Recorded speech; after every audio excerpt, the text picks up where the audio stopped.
Greetings and salutations to everybody across the land. This is the Judo Chop Suey Podcast, and I'm your host, Judo Dave Roman, coming back at you from the middle of nowhere in the Florida Panhandle with another episode for all you wonderful listeners. I appreciate you stepping into this audio dojo of mine, whether you're listening from Miami or New York City, or you're in the flyover states going all the way out to Rancho Cucamonga.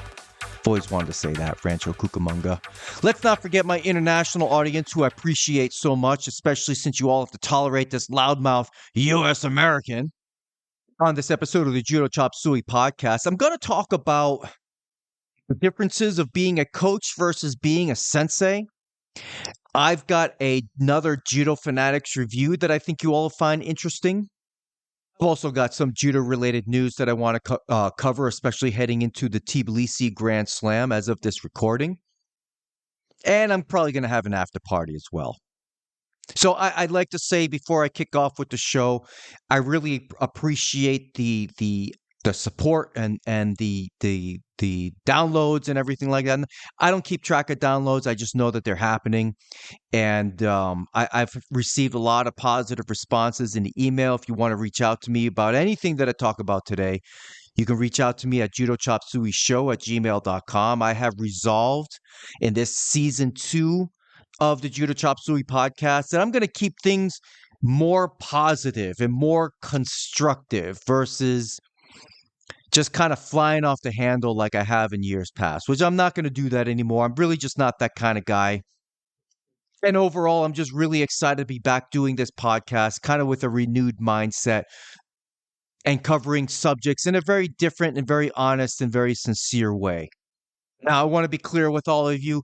I'm still working out the challenges of getting back into podcasting.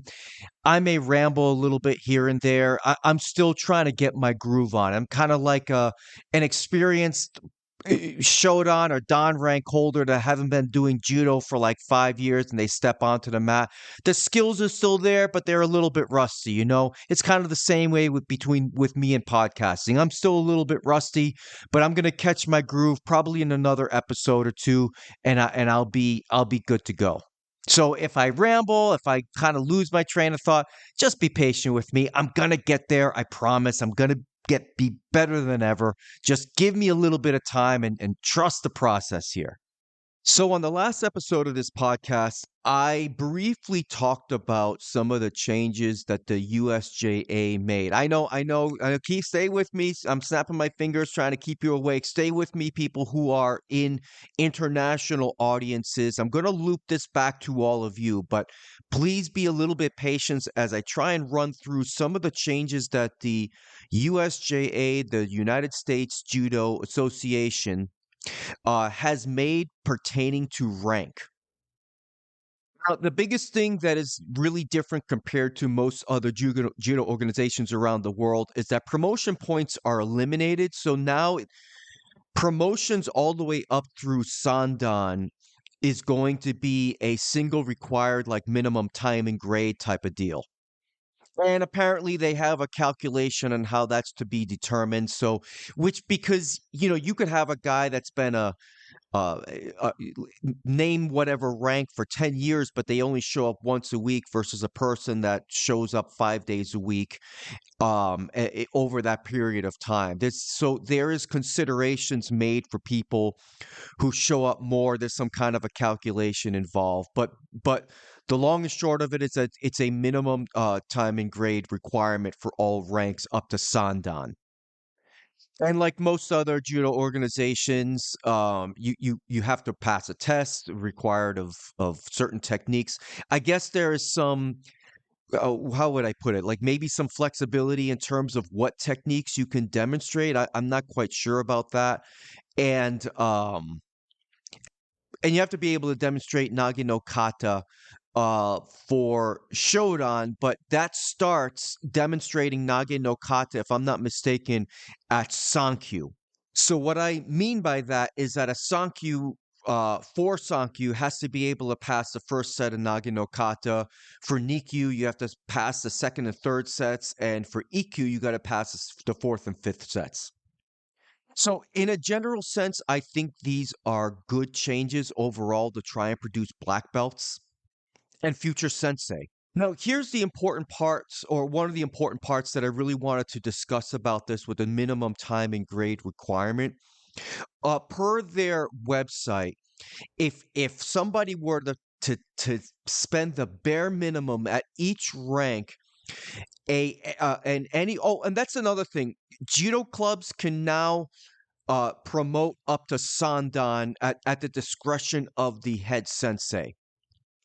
So, for example, if you're a fourth degree, you can test and promote your own students up to Sandan, up to third, without going through any sort of promotion board.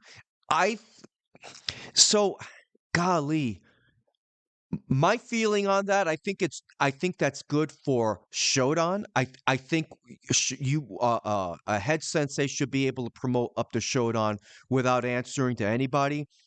About Nidon and Sandan, I don't really have a strong opinion either way. I can see both sides of it.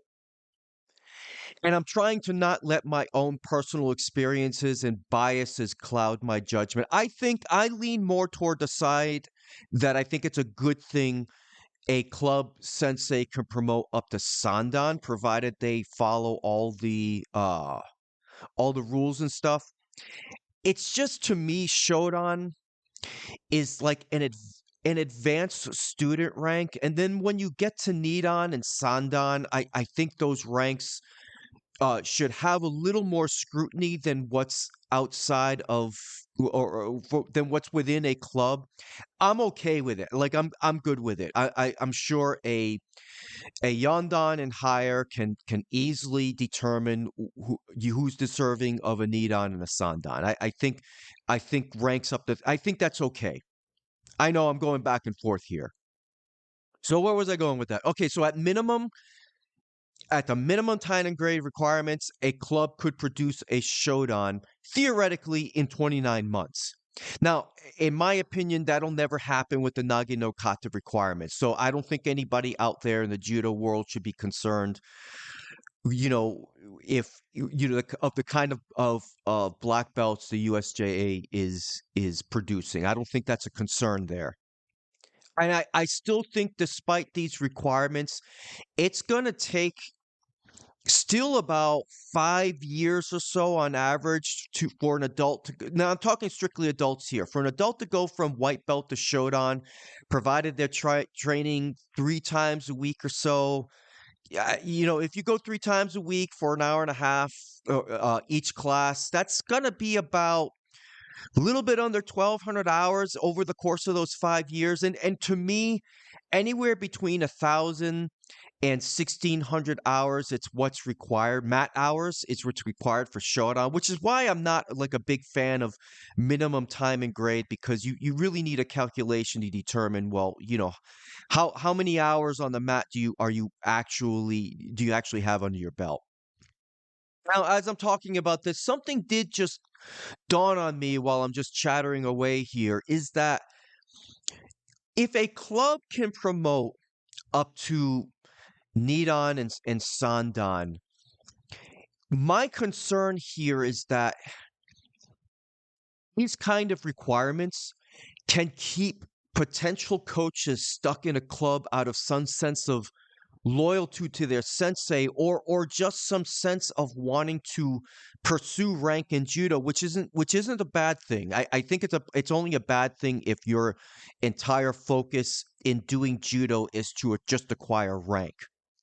And I don't know if the USJA is eliminating their certified rank examiner program with this. I've got no idea. So my concern here again is that, okay, great. So if a club promotes to somebody to Shodan and it takes 5 years to do that, and those people want to be promoted to Nidan and Sandan, or at the very least Nidan, um, it keeps coaches within a club, which is great for the club owner. But how is that good for trying to expand judo in your local community and branching out from there? So while I think these changes are good, I don't they're good for producing future sensei, right? I think that's great. But I think in the United States, we have a problem with coaching. We don't have enough coaches. And I want to make a distinction between a sensei and a coach here so that nobody's confused because a sensei can be a coach, but a coach isn't necessarily a sensei. Like for myself, I consider myself a judo coach. I don't consider myself a judo sensei. I would never, as a matter of fact, I don't have the kids at my club call me sensei. I refuse for anybody to call me sensei because to me, a real sensei is somebody that's a yandan or higher. That might rub some people the wrong way. If you got a club where you have your kids call you sensei out of some sense of wanting to instill a title and a sense of respect, I'm okay with that. I'm not really being critical on that issue. I'm just saying for me personally, I don't want to be called a sensei because in my opinion, a sensei is somebody who's a fourth degree or higher. To further clarify, just to make it really simple, I expect a sensei to be knowledgeable in everything. A sensei should know everything about judo, history, techniques. They should be able to demonstrate by fourth, in my opinion. I know again, this is just my opinion.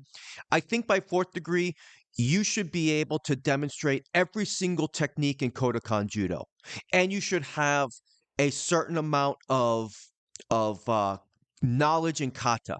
I think that is the bare minimum. I don't think that's too wild of a standard to hold for somebody that is a yandan or higher. Now, a coach, on the other hand, can be somebody that's proficient in judo that can share their knowledge and doesn't have to know everything. They're just somebody like myself. That's why I call myself a coach. That's why the kids at the club, call me Coach Dave, and some of the adults too. I still feel a little uncomfortable with the coach, but at least with the kids, there's a sense of title, so they call me coach. It does sound weird when a kid comes up to me and say, "Hey, Dave," that's like "Hey, how are you?" That kind of thing. It's a little odd, but I don't what ends up happening if a kid does that, usually the some of the other kids will say it's Coach Dave. They'll kind of stand up for me. But I never want to make a kid feel awkward or embarrassed over something so irrelevant as titles. Anyway, where was I going? So yeah, so something that had just dawned on me really a couple of weeks ago was when thinking about requirements, promotion requirements that just about every single judo organization has across the world. Judo organizations have a path to ranking up that is great for producing sensei. But we do not have, really, organizations don't really have clear paths to producing coaches. And I think that is a problem. It takes judo as a whole way too long to produce a coach. And it shouldn't be that way. Like I said earlier, it takes about 5 years on average to produce a shodan, somebody that's a recreational person. I'm not talking about the competitors that started as kids and 10 years later they earned their shodan through competitions and stuff. I'm strictly talking about adults here. It takes, on average, guy goes 3-4 times a week, about 5 years or so. Takes on average about 4 years to maybe produce an EQ, in my opinion, somewhere between 3 and 4 years. Now, I don't know what the minimum requirements for being a coach is in the United States. Sometimes I hear it's EQ with some orgs, sometimes I hear it's Shodan. So let's just go with Shodan is the minimum requirement to be a coach in the United States for judo. So I did some maths here, right? I could use the maths plural, right? That's like more of a English thing, I guess. I said maths. I meant math. I did the maths, whatever. All right. There are, according to the USJA, 234 active clubs that belong to the USJA. Now, let's imagine for a moment that all of these clubs just wipe the slate clean. They're just opening their doors. They're starting their clubs and whatever the case may be. All the students are white belts, right? let's just say that these clubs, on average, run classes 3 times a week for an hour and a half, right? So we have already established, or I've already established earlier, that it takes about 1,200 hours, give or take, to produce a Shodan, which at 3 times a week is about 5 years. Now, going with this, let's assume that each club produces 1 to 2 black belts every 5 years. So, with that in mind, with going with the calculation, I'm going to say each judo club that belongs to the USJA, all 234, produce an average of 1.5 black belts every 5 years. You multiply that number by 234, by 234 clubs, that's 70 Shodan produced every 5 years. That's 70. That's 70 potential coaches. Some of them might go into refereeing. Some of them may not want to do anything to do with coaching. But let's just assume for a moment that 70, that all of the clubs that belong to the USJA produce 70 Shodan. It would take the USJA 14 years to produce 1,000 Shodan. Now you tell me. You can write to me at judochopsueyshow@gmail.com. You tell me, is that enough to grow judo in the United States? Assuming those 1,000 Shodan produced over 14 years all want to be coaches. Is that enough? I simply don't think so. I don't think that is anywhere near enough to potentially keep this sport and keep this Budo, this martial art, whatever you want to call judo, whatever judo is for you, that is not enough to keep this thing going in this country. Not by nowhere near is that enough. And those coaches, those potential 1,000 coaches developed over 14 years, or or 70 produced every year, those people are going to likely stick in their own clubs. They're not going to leave the club to start their own judo program. So really, yeah, I don't really see how you're growing anything here. Yeah, sure, you're producing more of your own club Shodans, but that's not really getting those people coaching. They're just Shodans. Now, let's even go with the argument that that these organizations allow for EQ to be coaches. Well, it still takes about 4 years to produce an EQ in most places, right? So it's going to take you 4 years to produce a coach, while USA Wrestling has a certification program that can produce a certified USA Wrestling coach in 4 hours. So let's see, USA Wrestling can produce a kids coach in 4 hours, yet it takes 4 years for judo to produce an EQ at minimum, even if they are allowed to coach. They need to do it under the quote unquote supervision of the sensei. That's not good enough. And I guess the thing that frustrates me a little bit about this whole thing is there are many people in judo that do not think wrestling is a technically deep sport, and it is. Everybody, people now you folks out there that actually wrestled, you all know that it's a very deep technical sport that goes way beyond just shooting for singles and doubles. As a grappling sport, it is a very sophisticated, very technical sport. I cannot stress that enough because, again, so many people out there think the opposite. And my point here is that judo is not so special that it needs to spend so much time to produce a low-level coach. My opinion, and I know this is controversial. This is, well, I mean, as controversial as I get for judo. I mean, come on, this is a hideous judo podcast. But what I'm about to say is a little controversial, but I think as a whole, not just the United States, in countries where judo is truly struggling and losing ground to for the kids' attention spans and stuff, we need to lower the requirements for coaching. We need to significantly lower the requirements for coaching. And what I mean by that is perhaps having some kind of a certification system where similar to USA Wrestling, where, for example, I'm not saying 4 hours, but let's say if you got a motivated person that really wants to teach kid that loves judo, wants to teach kids judo, maybe their rank isn't quite up there, but certify certain people so that they can teach certain techniques to younger kids or even beginner adults for that matter. Have a formalized certification that says, okay, you are bronze level coach. You can only teach Osotogari, Ouchigari, Ippon Seinagi, Keisakatami, and Ukemi. That is all you can teach. But if you can get people who are motivated to share what little judo they know, put them in other places, other schools, other, say, what I'm doing in a Brazilian Jiu-Jitsu school. Because let me tell you, and I alluded to this last week, and I'm not bashing on jiu-jitsu. It's just the way that it is.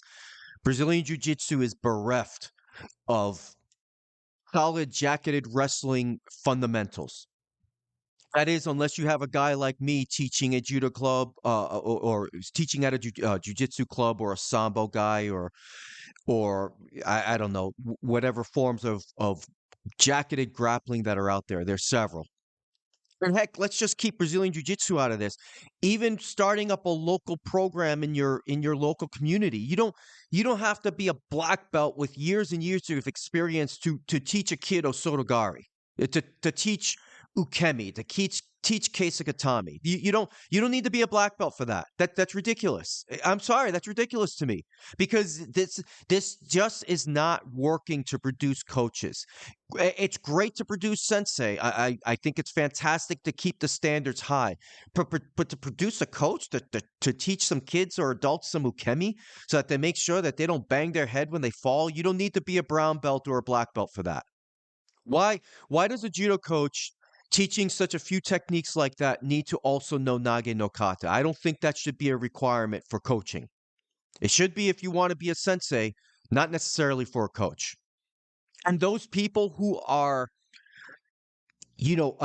let's say, I'm just using the example of a bronze tier coach that can only teach a couple of ranks. Those people would be affiliated with an actual dojo that could do promotions, that can kind of keep an eye on what's being taught without forcing everybody to come to your club. So, okay, so coming full circle here, I guess. How does this tie into my international listeners? And there's many of you out there, or at least, well, there was when I was doing this regularly, but now I think you're all gone, most of you. But anyway, where was I going?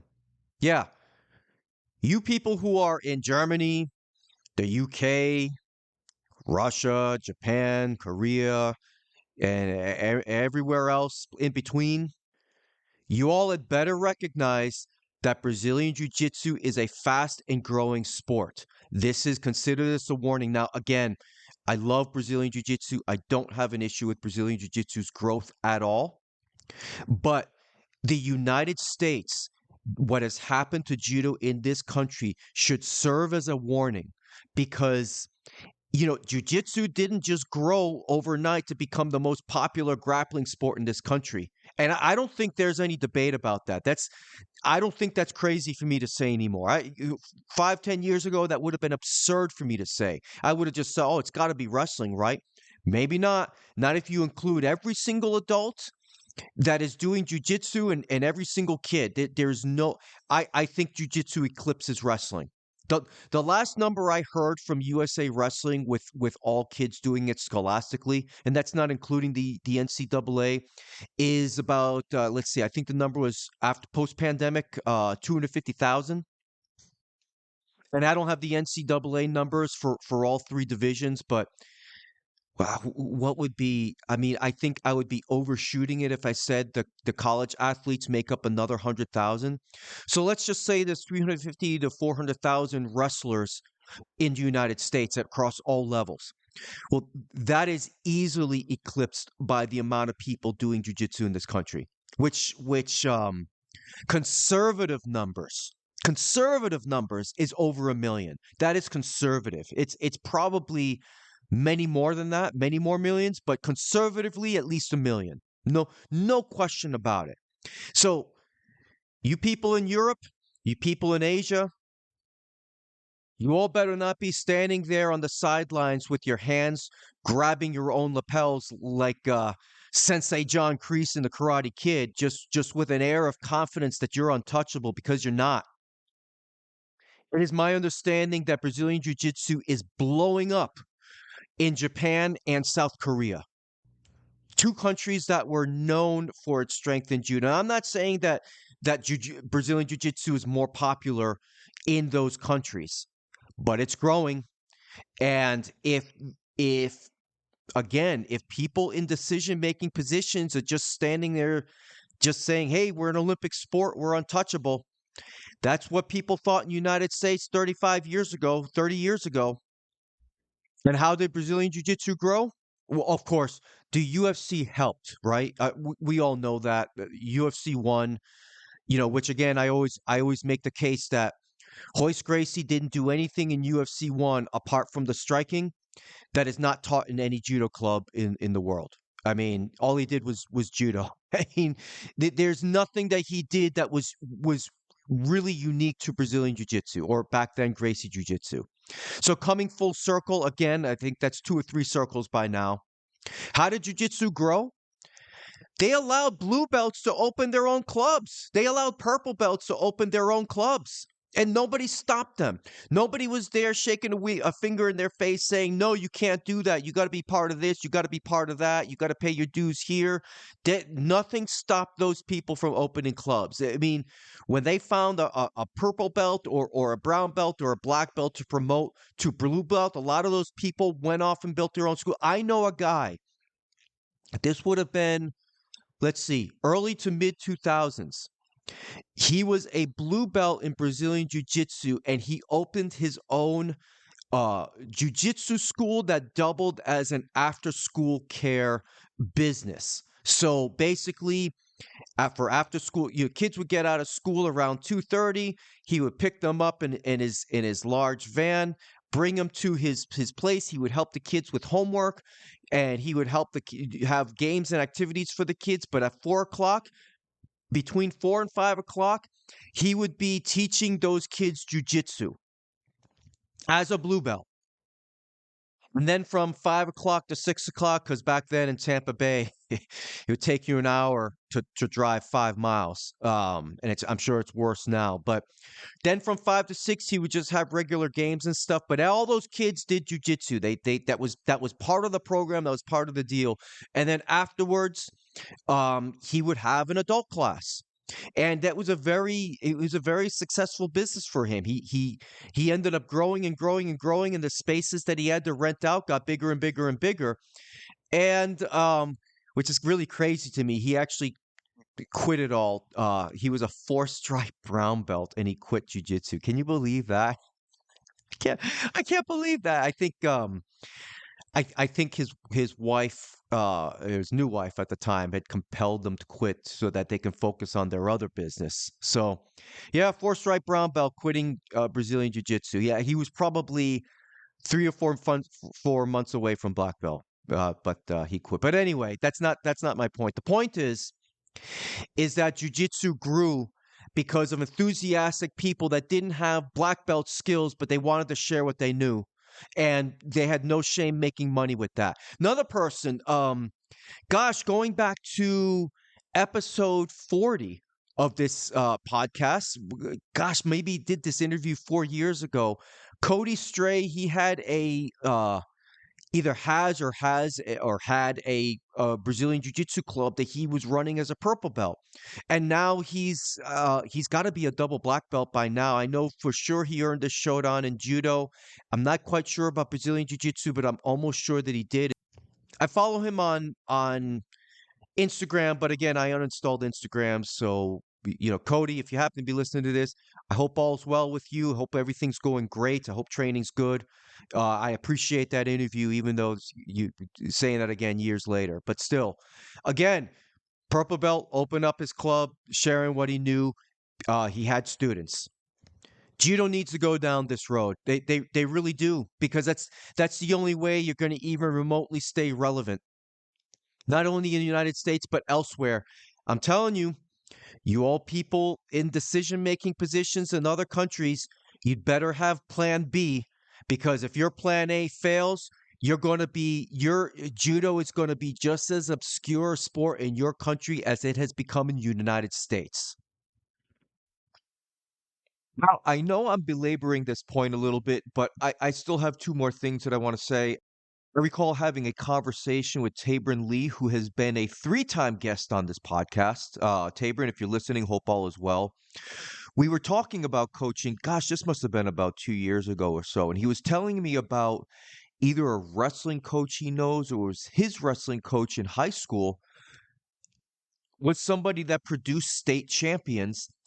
And the guy didn't have a single hour of mat experience in wrestling in his life.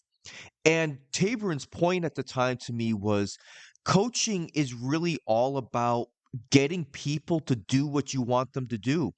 And quite frankly, I'm seeing that in my own jiu-jitsu club. My head instructor, Jordan, he blew out his knee a couple of weeks ago and he cannot do anything remotely that resembles jiu-jitsu at all. His leg is in a brace. It's constantly straight out. He's in a wheelchair, or he has been in a wheelchair. Now he's bumping around on crutches a bit, but he was in a wheelchair for at least 2 weeks. So what has he been doing?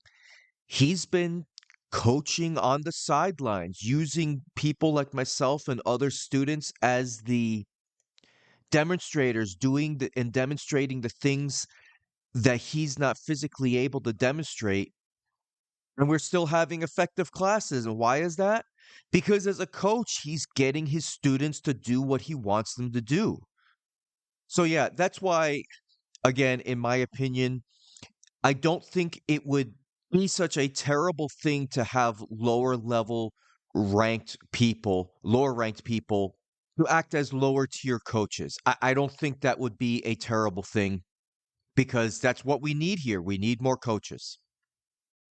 All right, so I want to transition to the next part of this podcast, next section, if you want to call it.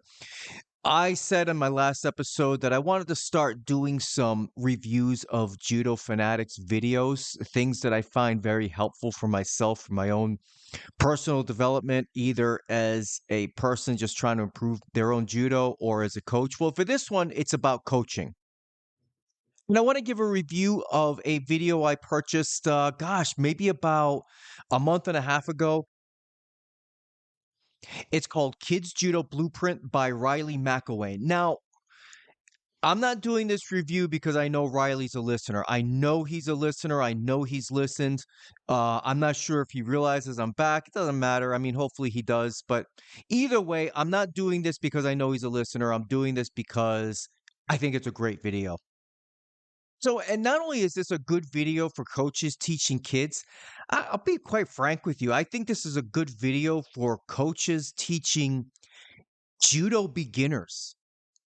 And I think for myself, it's been somewhat of a challenge, or it has been a challenge. I think I've gotten good at this over the past year and a half, almost 2 years, but it was a challenge for me to try and convey the things that have always come relatively easy for me to people, kids or adults, where judo does not come relatively easy. And I mean that even as a white belt in judo was relatively easy for me compared to the average person, because I came into judo with a high degree of athleticism, balance, coordination, agility. So I was already pretty fit when I started, but a lot of people are not that way. So to try and get kids and adults to do certain things that just come second nature to people who are dan rank is not easy. If I'm not mistaken, I believe Riley is a Sandan under Jimmy Pedro, and he runs the kids classes at Pedro's Judo Center. If I'm not mistaken, I don't know if that's changed over the past year. I know he was associated with Jimmy Pedro for a very long time, competed at his club, that kind of thing. So right away, I started using some of the things that he covered on this video, in particular with the Yoko Ukemi, the side Ukemi, and the Zempo Kaiten Ukemi, the forward rolling. He has this great idea. I can't believe I didn't think of this myself. Doing a kickstand principle for the side break fall is for the kids. It's just fantastic. I even started having some of the adults that are new, that still can't quite get the Yoko Ukemi. I just thought, I don't know how I didn't even think of that, but it was so much better than what I was already doing with the kids. Normally with the kids, what I have them do is squat down and stick a leg out, and I'd also have them stick their hand out. But a lot of times they were misbalanced, they just fall over and stuff. But the kickstand principle was just fantastic. Now, I can't really go into that much detail via this medium of theater of the mind. So you'd have to order the video um to see what I'm talking about. Now, speaking of ordering the video, once again, I got this on a daily deal, and then I use like a 48% off coupon. So I think I literally only paid, I think, $11 for the video. It's on sale for a lot more than that right now. I think it normally goes for about, I think, $77 is the full price. But as you guys know, if you go to Judo Fanatics or BJJ Fanatics on any regular basis, a lot of these videos rotate in and out in terms of deals. And I'm sure it'll one day be the daily deal. Currently, right now another video, one of the Travis Stevens ones, the Ultimate Takedown series, which I reviewed, I think, in the very last episode of season one of the Judo Chop Suey podcast. I one of, gosh, I want to say certainly one of the episodes in the 90s. So going back to the kids judo blueprint, fantastic stuff. The forward break fall, that's been another one that I've had challenges with the kids. Yes. And there were some minor things that Riley showed in the video that has already paid off big dividends for me in trying to get the kids to do forward break falls. I normally have them start from the knees, but there's this little trick that he kind of covers in lifting one knee up and putting the other knee down. I'm like, my goodness, that's so brilliant. Why didn't I even think of that? I mean, it's really simple stuff that he gets across that I think is just really helpful. And the ukemi has been a challenge for me in teaching new kids. So yeah, it's been a tremendous help already. Now, thankfully for me, he covers how to teach ukemi for younger kids, like say 4 and 5 year olds. I normally don't accept kids into the judo class unless they are at least 5 and they've got some sort of siblings or something that can help them. Because look, for me, it's my judo class, and it's only me, and there's a lot of times that my max for kids is 12. 12 is the most amount of kids that I can handle by myself without help. Anything more than 12, then it gets really tricky for me because I don't feel like things are safe. And then, when you have kids that are 5 years old and you got a class of not kids that are mostly 9 and 12, it can be very difficult to pair kids up. So normally, when it comes to really young kids, they got to have somebody else that's their age, or they've got to be able to work with their siblings. Now, I got a girl that just turned 6. She's been coming to my judo class for, gosh, almost a year or so. She's like the sweetest little thing ever, and a mat monster. At already, she's 6. She's a mat monster. She's really fantastic. I'm not just saying that because I'm biased. I mean, the kid's a killer out there. But I allowed her to be in the judo class because she has an older brother and sister that were also part of the judo class as well. So they were able to bring her along, and she does great. But a lot of times I've had kids in the past that don't listen very well, and it can be very difficult. And for me, with the limited schedule that I have, I can really only dedicate teaching judo once a week at my Brazilian Jiu-Jitsu club, Zikr Academy.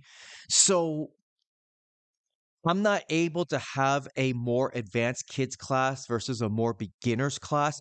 The club as a whole has this really neat program called the Little Ninjas, which is for kids like between the ages of 2 and 5, and that's a lot of fun. They do a lot of developmental games and things like that. I can never make it there because it runs too early for me. I'm usually taking care of my rabbit and my pets and stuff like that. Yeah, I got a rabbit. I don't know if you guys know that. I got a Holland Lop rabbit, the best pet ever, honestly.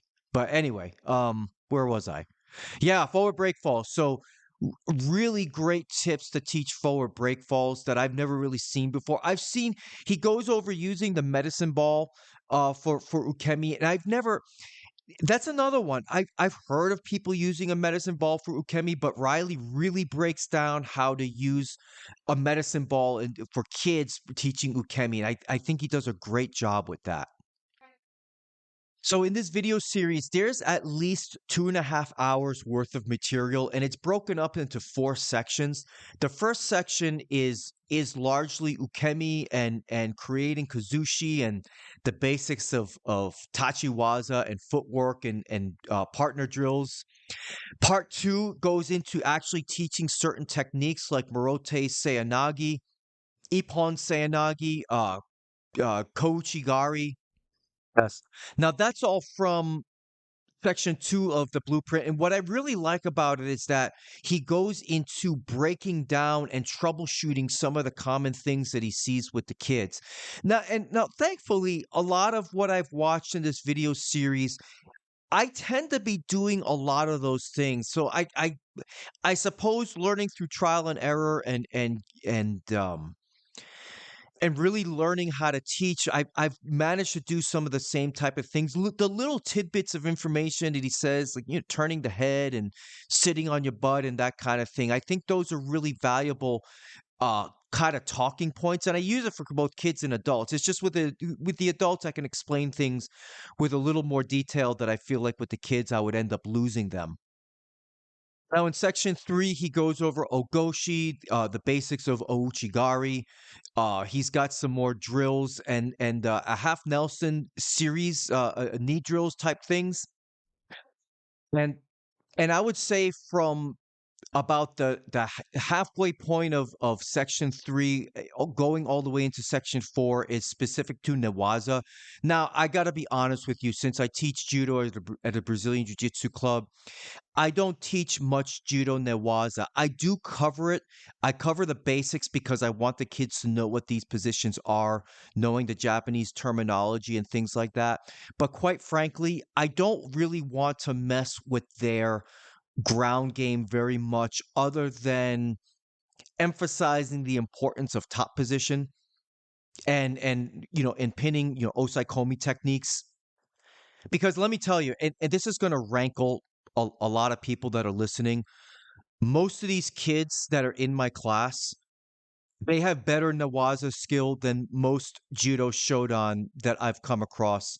In terms of just people that have only done judo and not done any cross training whatsoever, they're better. They just are. Hate to say it, it's not because judo Nawaza is bad. That's not what I'm saying at all. It's just since the sport of jujitsu just has spent so much time on the ground for obvious reasons, that's the whole point of the sport.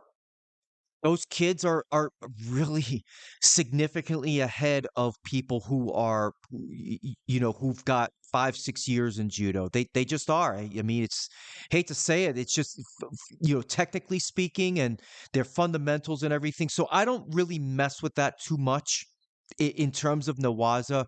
I do show them a couple of turnovers because that's not something one thing I want to say, and I'm probably going off on the tangents here. I gotta say, because I've taught like kids jujitsu, and I've taught kids judo, but I'm really a higher level blue belt. Like I said before, I should be getting my purple soon at some point this year. But I'm a higher level blue belt, so every once in a while I have to help the kids, with teaching or whatever. Brazilian Jiu Jitsu is very, very complicated to teach kids compared to judo. Just my opinion. That has been my experience because I feel like Gosh, what were we working the past couple of weeks? For people who don't do jiu-jitsu, you're not going to know what this is, but the headquarters position in Brazilian jiu-jitsu, to do that correctly and to try and teach kids, there's like 5 or 6 different things you have to cover for them to successfully do that move and to pass somebody's guard into a passing position to a side control or some other type of osaikomi. Where with most judo techniques, I can break it down at a macro level to no more than three steps. Now, obviously, there's a lot of things going on when it comes to doing a basic throw like ogoshi. There's a lot happening. You have to pull the sleeve properly, you have to have the proper hand placement and stuff. But I can basically take the grip, show them at a macro level the 2 or 3 steps that they need to do. A lot of times I try and teach the kids right from 2 steps because again, I'm going to rankle some people. I think I think the subject of kazushi is overrated when it comes to teaching beginners, so I don't really cover it that much. I just try and cover what it is that they need to do to actually execute the throw.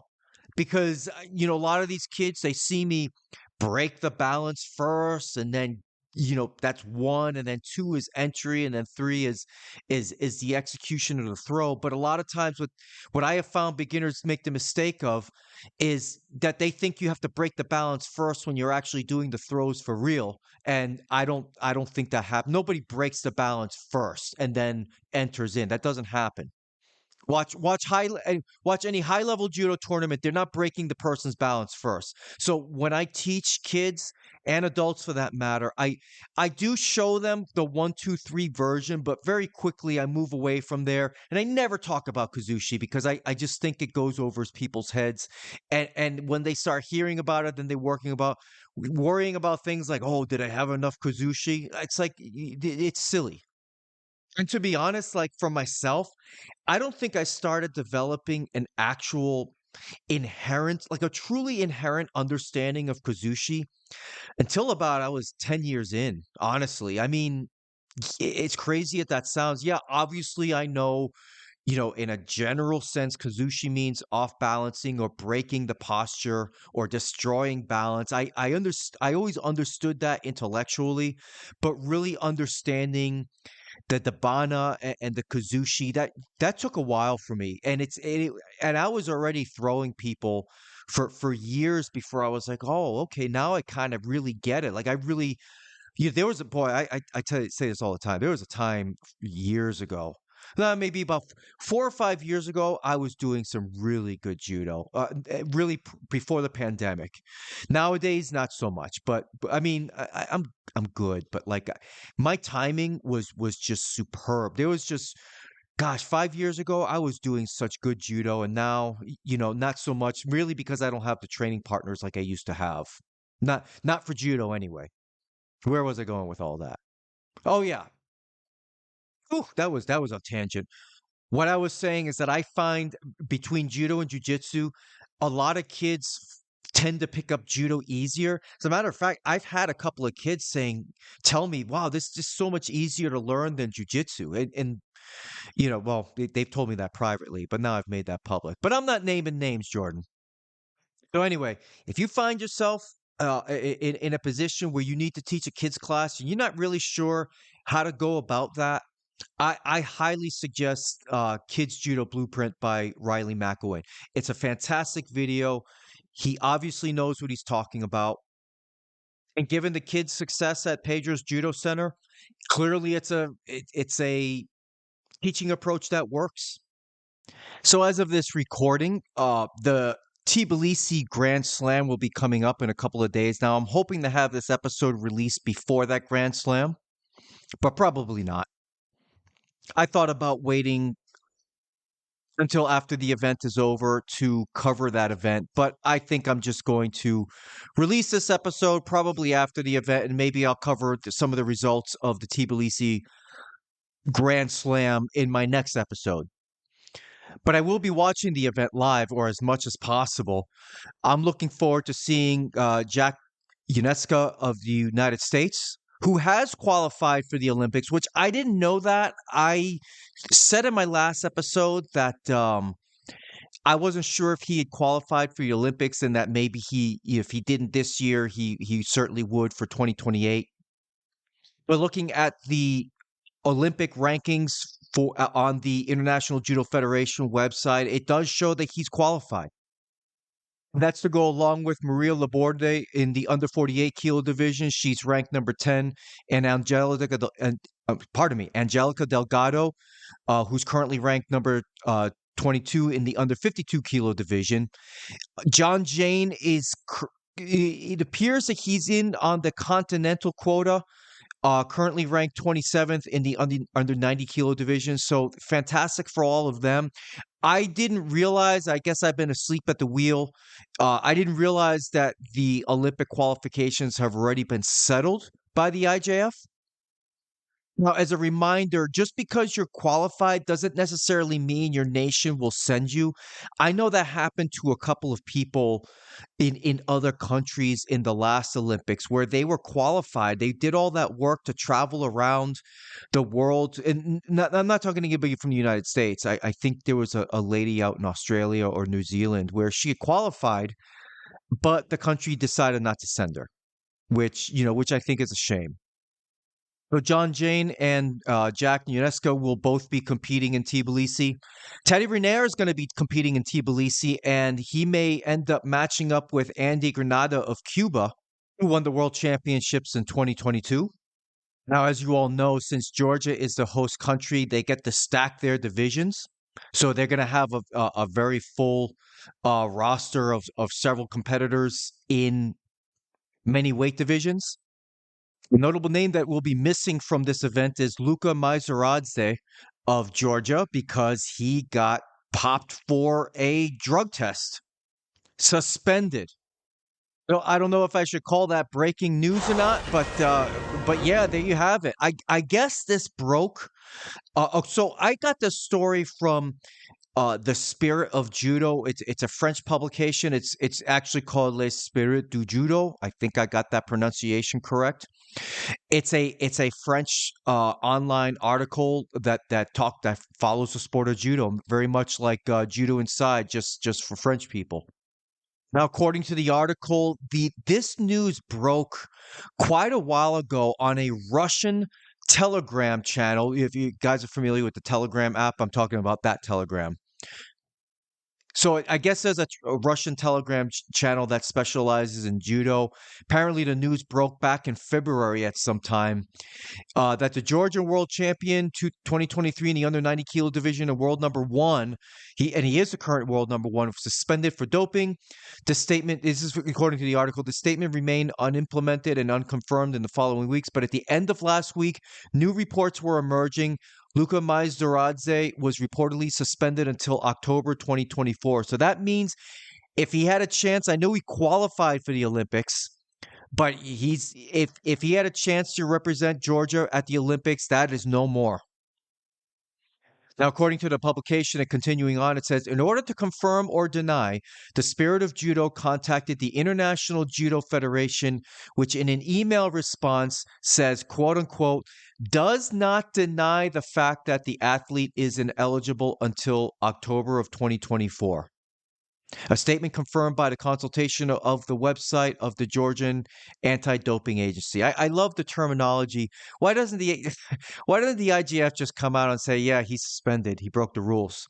Instead of something coy like, we cannot confirm or deny that said athlete is ineligible. I don't know.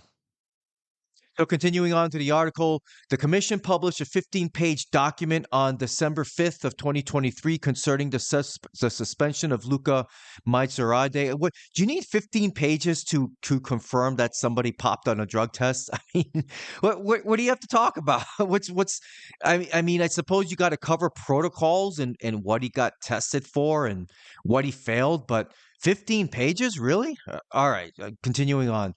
The Georgian agency's control took place on April 12, 2023. On the same day, the samples were sent to the laboratory accredited by the World Anti-Doping Agency in Cologne, Germany. It is found in sample A of ostarine, a non-steroidal anabolic which promotes muscle mass gain, improved recovery, and weight loss. Now, I had to ask some people. I initially heard this story on Reddit, on the Judo subreddit. I have no idea what ostarine is, and apparently there were some people laughing in the comments about it. I guess it's not like your typical anabolic steroid like stanozolol or something like that. I know nothing about steroids. I mean, not even next to nothing. I know nothing about steroids. I've never done them. I never have any intention of doing them. Apart from the few times I've been given them by a prescription to deal with respiratory issues. But somebody in the comments had kind of likened this to get failing a drug test for creatine. I guess it's a really stupid way to fail a drug test. Now, what I do find interesting is that they had these drug results, or these they had these results by the time Luca won his world championships back in May, because it wasn't until June 9th of 2023 when the labs notified the Georgian agency of its results.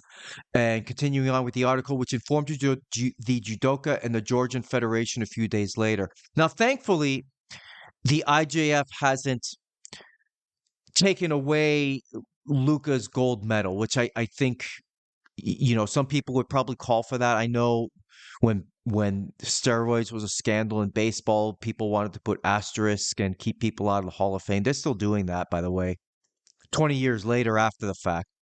But thankfully, they're not doing that here. And even if they did, let's say they took away uh, Luca's gold medal, well, he beat his countryman, Lasha Bakaruri of Georgia. So either way, Georgia wins. It's not like they lose anything in terms of their judo program. So let him keep the gold medal. I don't think there's any discussion of taking away a gold medal or putting an asterisk next to his name or anything like that. So yeah, I am looking forward to watching the Tbilisi Grand Slam. It's usually a fantastic event, and I would expect that this is going to be the same. Like I said before, I'm really interested in seeing Teddy Riner compete in this one because this is one of the tournaments he's chosen to kind of prep himself for the games in Paris, which are let's see, how many days is that away now? It's got to be about yeah, I would say about 128 days as of this recording. Now, another tournament that I'm looking forward to watching, and I might be attending it live, is the New York Open Mixed Team International Judo Competition, which is at the New York Athletic Club. It's taking place on April 13th. I have been invited to be a guest there as a VIP, which is really nice. Now it's just a matter of me trying to secure a place to stay. I've asked my cousin. Hopefully he'll let me stay the weekend. I usually go there, but they have a lot of people that visit New York City that they know that stay with them. Maybe they're getting sick of it, so I'm gonna bug my cousin one more time to see if I can stay with him. If not, I may have to book a hotel. I'm not sure yet. I've got a lot of traveling to do this year. I'm like 70% sure that I'm gonna go as of this recording. I need to follow up with my cousin. He lives down by the Kips Bay area of Manhattan. Lovely area. I love Manhattan. I love New York City. I love it more and more every time I go. And I would love to be a part of this and watch this live. If I can't watch it live, I'll watch the live stream because I think it's a fantastic event. I was supposed to go to this back in 2020, and then the world locked down because of the pandemic. Gosh, I can't believe that's been 4 years. My goodness. For the countries competing at this event, it looks like, well, obviously it's going to be the United States, of course, but it's also going to be Poland, uh, Germany, Israel, Great Britain, and France, if I got that correct. I believe I got that correct. So, gosh, I really don't want to miss this. I hope I got to bug my cousin so that I don't miss this. I would love to visit the New York Athletic Club. I've never been there in any capacity. I mean, I've walked past it plenty of times, just never actually been inside. So hopefully I can go. All right, so I think I'm going to start wrapping up this episode. There is one thing that I wanted to cover. I won't take too long covering this, but so I was listening to the Tatami Talk podcast, episode 100, and here's some background to this. Bringing the podcast back, I have thought about, I've considered about doing considered doing some kind of Patreon, that if anybody wants to chip in a couple of bucks and support the podcast, which eventually would go towards improving my equipment or whatever the case may be, that it would be lovely to do that. But then I was listening to Tatami Talk, their 100th episode. Congratulations, you guys. And they were talking about Patreon and the whole tax ramifications of Patreon and stuff. And I already have my own business. I'm having a mess of taxes. I goof things. I'm gonna owe. I'm gonna owe big. It's gonna hurt. I'll survive. I'll be fine, but still, it's gonna suck. Anyway, I'm done with taxes. I'm done with Uncle Sham. And I am not going to look to pay taxes on something so small like a judo podcast and whatever little money that I would get from doing that. However, as you guys know, I love crypto. And what I'm going to do is that I am going to, in the show notes, I'm going to put some crypto addresses that go to a designated crypto wallet. You want to send me your meme coins? You want to send me 1,000,000 PEPE coins? You go right ahead if you want to pay those Ethereum gas fees. Want to send me some sats, some Bitcoin sats? I would love it. So that's what I'm gonna do. I'm gonna put some addresses. Send me some Monero. Send me your FLOKI coin. How about some Doge? Anything. I don't care how much you send. I would just love to have any sort of crypto, whatever, because I'm crypto crazy. Maybe one day that crypto will be worth a lot of money. I probably not $1 million, maybe something a little bit less than that, or a little more than that. So to put in perspective, if anybody were to send me 1,000,000 PEPE coin, that's like $8.28 in US coin. US dollars, American dollars. Now, yes, I know I can't avoid Uncle Sam when it comes to crypto, or I should say Uncle Scam. But if I never convert that, I'll always have it, and maybe one day it'll be worth something. And then when I cash out, then I'll pay the taxes then, or maybe I'll roll over into something else. Who knows? I'll open up a Swiss bank account or something like that. I keep bringing up Pepe because that I've made like 10 times my initial investment. I've already pulled out my profits, or at least some of my profits, but I'm leaving the rest to run. Maybe that'll run. Maybe one day Pepe will be worth $1, and I'll have like $33 million. Yeah, right. So no, I'll provide some wallet addresses. It will not be to my main wallet addresses because I don't want you crazy people, start checking my wallet addresses on the blockchain and seeing how much money I got. Now that I keep to myself. So yeah, for me in this endeavor, if you guys send me crypto, it's not about how much you send. It's the thought that counts. It really does. You want to send me 1,000 FLOKI coin to my address? That's the equivalent of 23 cents in dollars. That reminds me, whatever happened to the IJF NFT type stuff? Did they ever do anything with that? I've got no idea if oh my gosh, what a disaster that was. Wow. If any of you actually got those IJF NFTs, let me know. I'd love to ask you a few questions. Let's see. Oh, do you know what's going on right now? It's probably already the tournament's already over, but I've been watching it the past couple of nights. The All Japan High School Judo Championships. Now, I don't know if Kiyoshi of judofan.com is actually at that event, or he has students there. I got to send him an email and ask him, but it's been some really exciting judo. Wow, the tournament is being held at the Budokan, and it's a pretty full house. At least it looks it from So they've been playing 4 mats, and I've been clicking around different mats and just looking at the arena as a whole, it seems like it's a full house. Certainly more people there for this than the Olympics. And it's really interesting to watch because now look, I'll be straight up with all of you. I don't really know the particulars of how the All Japan Judo Federation runs their tournaments, but it looks like a mix between using IJF rules and traditional officiating because they have corner judges. They have judges sitting at the corners of the tatami, and you have a main referee. So I don't think they're using any sort of replay. There's certainly no blue gi, that's for sure. And I'm not seeing any leg grabbing attempts, so I don't know if they go with traditional rule sets or whatever you want to call traditional at this point. But I got to tell you, from a judo point of view, it's been a really good week for me, starting with the All Japan Judo High School Championships and heading right into Tbilisi. So what I will do for you all, if I don't know if so I've been watching these events live through YouTube.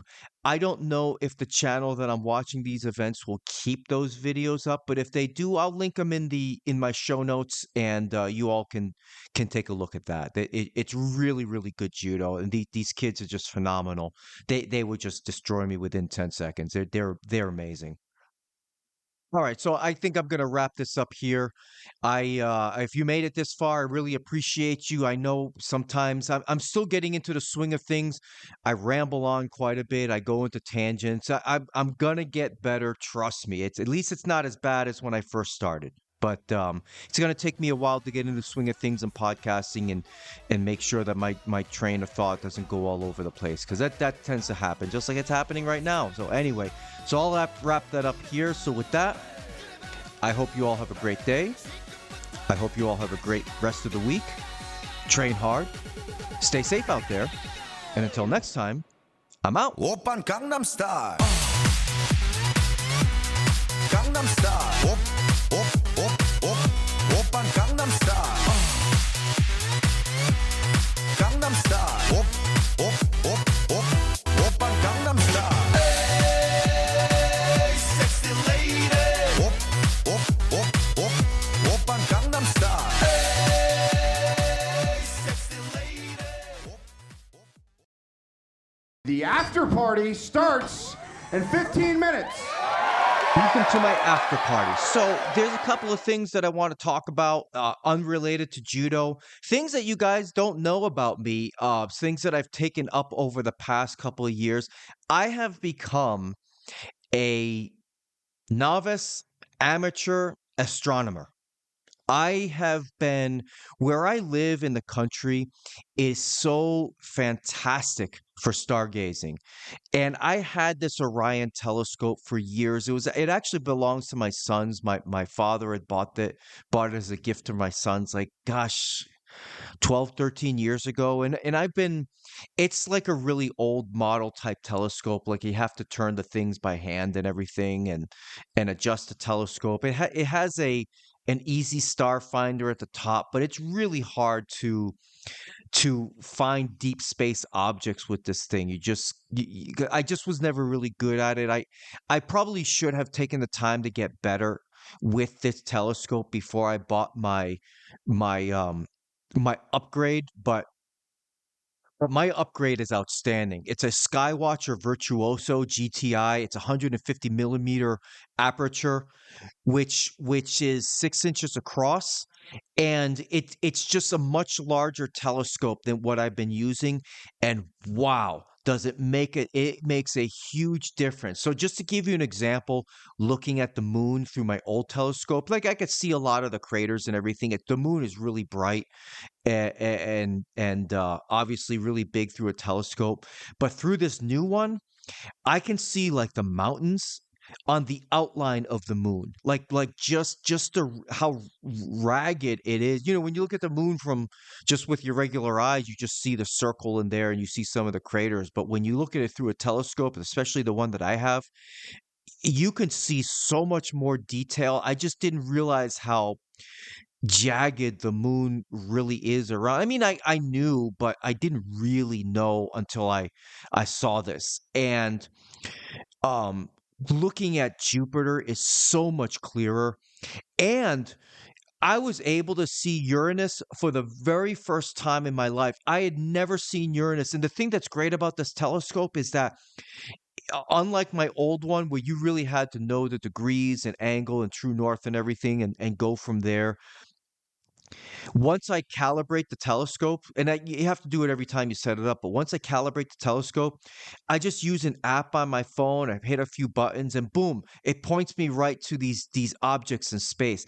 I've never seen Uranus in my life. Had no idea that it was bluish green. It just looks like, because it's so far away, it just looks like a little dot. But it's just amazing to see something that I've never seen before in deep space. Now, I've only tinkered this with this a couple of times. I bought it for myself as a birthday present for when I turned 49 early this year. Goodness gracious, am I really going to be 50 next year? I'm going to be 50 in 10 months. Yeah, unbelievable. Not to 50, right? My goodness. I still feel really good though. Um, I am right now, speaking of aging and everything, I know I mentioned in my last episode, if I wanted to compete in judo at 66 kilos, I could do it right now. I'm right at that weight. I'm right around 148 pounds. I would just have to not drink water for a day, and I would pretty much be right there, be at competition weight. I can't believe it that I've managed to drop this weight in the amount of time that I have, and I'm gonna stay here. One, because I look good, and two, I I I want to stay at this weight because it's a good weight. If I ever had an itch to do judo again, compete, I'm there. But I'm really more interested in doing jujitsu for competing because I just want to compete before I get my purple belt. I just want that one, and I don't care if I win or lose. I just want to get that out of my system, and yeah. So I'm at the weight that I need to be at. I look good. I feel good. And I'm in great shape for almost 50. My cholesterol's in check. My heart rate, my blood pressure is perfect. My cholesterol is finally down. Like, just everything is just going really well for me. What else? Speaking of deep space and stuff, I gotta say, I'm sure maybe some of you were paying attention to this over the past year. Aliens. Now, the government has had these hearings on aliens, and you know what? I hate to say it, but I'm just gonna say it. If the government is talking about aliens, there's probably no aliens. Now, I do think, just my opinion, there are probably species of humanoids on this planet that we have just not discovered yet because they want nothing to do with us. I think that's a possibility. I think it's a possibility that they are technologically advanced. Because it's crazy as that sounds. Scientists and we discover new species of animals, plants, insects every year. Every year we discover a new living organism that we never knew about.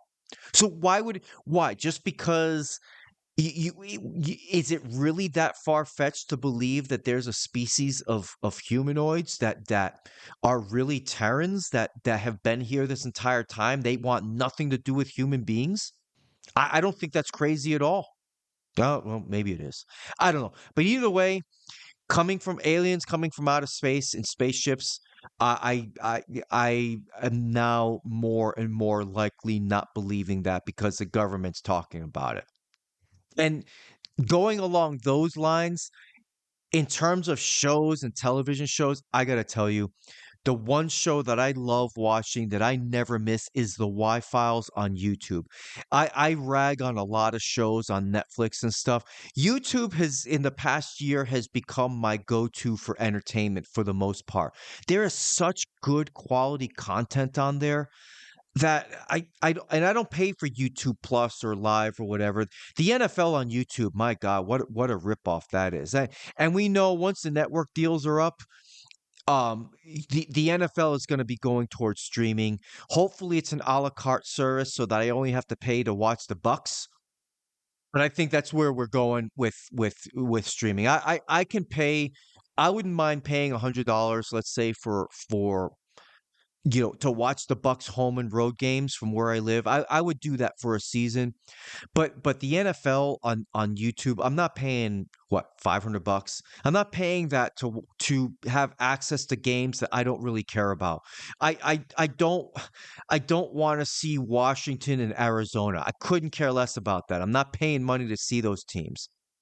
But there is so much quality content on YouTube, past and present, and new things coming out every week. There's just such good stuff. Like I listened to a lot of Art Bell radio programs from years ago, and he's been dead for years. And but yet there's a lot of people that post some of his stuff up there, not only from coast to coast, but Midnight in the Desert. There's some really good stuff out there.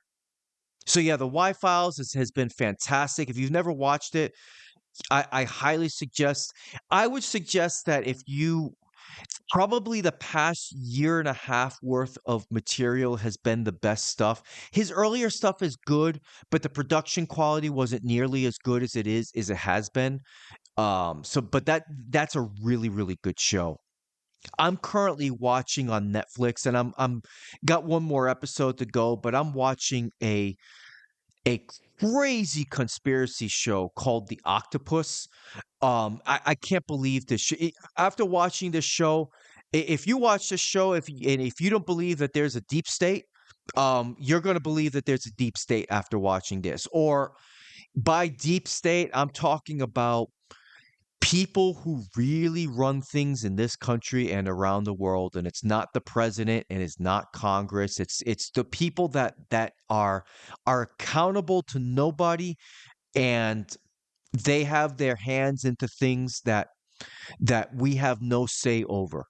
And they are unelected. There are plenty of people in our levels of governments that fall into that criteria that are really running things. And again, I know it sounds like crazy conspiracy Dave here, but I'm not. I'm serious. I mean, you don't have to be a theorist to acknowledge that there are unelected people making decisions that they probably shouldn't be making, that are impacting every single one of us. And whatever you want to call that, I think a deep state is a catch-all term, but there are people that fall into that criteria. And this show on Netflix, the Octopus, really covers that. It's kind of scary to think that there are just people in this world that live that life, and they're unaccountable. Let's see what else. On Hulu, I've been catching up on this show called The Goldbergs. That's a fantastic show. It's very, very funny. And for me, of course, I'm still waiting on the next season of Yellowstone. Come on, Taylor Sheridan. Look, where are your other good shows? I mean, 1923 was fantastic. Every series that guy has done has been gold. It is amazing television. And I'm hooked. I'm waiting for the next one. There was, 1882? Or 1887 or say I can't remember. Fantastic show. Then they did 1923. Fantastic show. Apparently, there's a show coming out called The Four Sixers or something. It's about the cattle ranch in Texas. Can't wait for that. But I'm still waiting for Kevin Costner to get off his ass and do Yellowstone season 6 and finish it up, because we need to have closure with the Dutton family. I mean, come on. It's been way, way too long. All right. So, all right. That's it for me. I'm out.